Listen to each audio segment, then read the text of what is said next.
सामने आप लोगों को बिल्डिंग दिखाई दे रही होगी। ये बिल्डिंग है अंडा फार्म का और ये सिंगरौली के डीएमएफ मद का अंडा फार्म है। अब इसमें कितने अंडे होंगे, कितने मुर्गियां होंगे, कितने बच्चे देते होंगे, ना ऊपर सीटा है, न जाली है, न मुर्गी है, न मुर्गे हैं, ना अंडे हैं। ये पैसा जो है, जो भी ठेकेदार होगा, जो भी एनसीएल का कर्मचारी होगा, इन बिल्डिंगों का 1 2 3 और 2 उधर है, एक बार कैमरामैन घुमा कर दिखा दीजिए, 5 बिल्डिंग यहाँ है लगभग। यहाँ ये चितरंगी का बैरी टोला पंचायत है। पंचायत का नाम क्या है? पंचायत बोदा है। सोचिए 5 यहाँ हैं तो लगभग यहाँ 150 डीएमएफ मद से मुर्गी फार्म इस तरीके से तैयार किया गया है। कहीं न कहीं एनसीएल भ्रष्टाचार के भेंट चढ़ा हुआ है। एनसीएल में बैठे कर्मचारी भ्रष्टाचार के भेंट चढ़े हुए हैं। अभी फ़िलहाल 1 साल के पहले की बात बता दूं, सिंगरौली में राजेश सोनी जी के द्वारा भ्रष्टाचार उजागर किया गया है। तो मैं उन्हीं से रिक्वेस्ट करूंगा कि इनका भी जांच होनी चाहिए। क्या ये पैसे बेवजह हैं, फालतू हैं? नहीं हैं।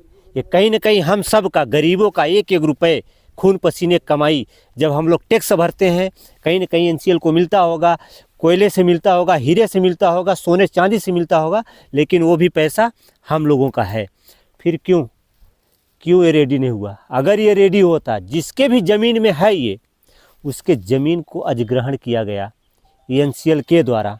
अगर ये रेडी होता, अंडा फार्म होता या मुर्गी फार्म होता, वो कहीं न कहीं बिजनेस करता, 2 पैसे कमाता। तो ना ये कमाने लायक है, ना कमा कर आगे बढ़ाने लायक है।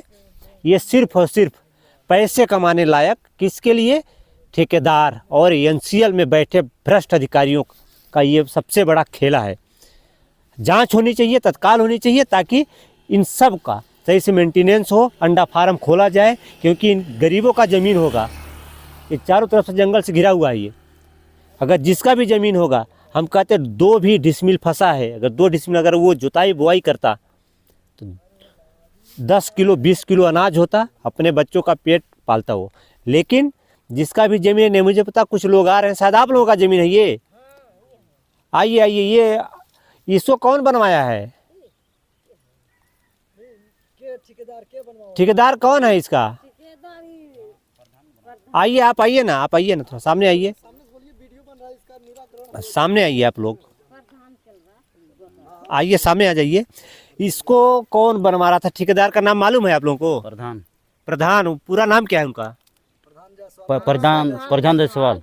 प्रधान जायसवाल इसके ठेकेदार हैं। और इतने बड़े ठेकेदार हैं, आप लोग देख लीजिए, ऊपर सीट नहीं है, मुर्गी फार्म अंडा फार्म का जाली नहीं है, ज़मीन आप लोगों का है ना ये। आखिर आप लोगों का ज़मीन फंस गया ना। देख लीजिए, इनके हालात को देखिए ना, बच्चों को देखिए, पैरों में जूता नहीं है, ठंडी का महीना है। इनके 2-2 डिसमिल ऐसे करके 5-6 बिल्डिंगें हैं, इनके ज़मीन को अधिग्रहण कर लिया गया है। ये चालू नहीं है। नुकसान किसका हुआ? इनका हुआ। फ़ायदा किसका हुआ? ठेकेदार को हुआ और एनसीएल में बैठे भ्रष्ट अधिकारियों को होता है। क्योंकि कमीशन लेते हैं तभी ये पास हुआ होगा, इसका बिल पास होगा, पूरा पैसे निकाल लिए गए होंगे। न जाने कम से कम हज़ारों ऐसे अंडा फार्म होंगे। आप अगर जांच करेंगे, और जांच होनी चाहिए, मैं सीबीआई ईडी को भी बोलूँगा, जांच हो ताकि ये बन सके और संचालित हो सके। ये बहुत ज़रूरी है। सही है कि नहीं है? तो आप किनारे हो जाओ, गाड़ी जा रही है। आप चाहते हो कि इसमें हमारा वो बन जाए? एक बार आप बताइए, अपना नाम बताइए। शांति नाम है आपका? आप ये बताओ, आपकी जमीन को अधिग्रहण कर लिया गया एनसीएल के द्वारा, अंडा फार्म खोलेंगे तो आप लोगों को फायदा होगा। तो अंडा फार्म खुला कि नहीं खुला? नहीं खुला। नहीं खुला ना। और जो ठेकेदार है वो पैसा खा गया कि नहीं खाया? खा लिया है ना। देख लीजिए, ये बूढ़ी माँ है, ये गरीब है। किस जाति से हो? बैगा हो? बैगा। देख लीजिए, कोई भी हो, इस बैगे जात को भी ठेकेदार लोग नहीं छोड़ रहे। पैसा ठेकेदार कमा रहा है, एनसीएल वहाँ से पैसे जनरेट करता है, एनसीएल में बैठे कर्मचारी भी खा रहे हैं और ठेकेदार भी खा रहा है। अच्छा ये बताओ, कौन ठेकेदार था यहाँ पे? जायसवाल। प्रधान जायसवाल वो इसका ठेकेदार था, वही बनवाया है? बनवाए हैं। देख लीजिए, कितना सरकार बोलती है कि हम गरीबों के मसीहा हैं, गरीबों के लिए हम समर्पण है, गरीबों के लिए हमने कई योजनाएं लागू की। यही सरकार की योजना है, दिखाइए, ये सरकार की बहुत बड़ी योजना है। घर पे सीट नहीं है, मुर्गी फार्म नहीं है, अंडा फार्म नहीं है, इसका पैसा सब निकाल कर ठेकेदार खा गया, एनसीएल खा गया। इसकी भी जांच हो। अगर ये संचालित होता, ये अंडे बेचती बूढ़ी माँ, 2 पैसे कमाती। इन बच्चों के पैर में देख लो, ये बेचारी कितनी छोटी है, पैरों में चप्पल नहीं है, मोजे नहीं है, ठंडी का महीना है।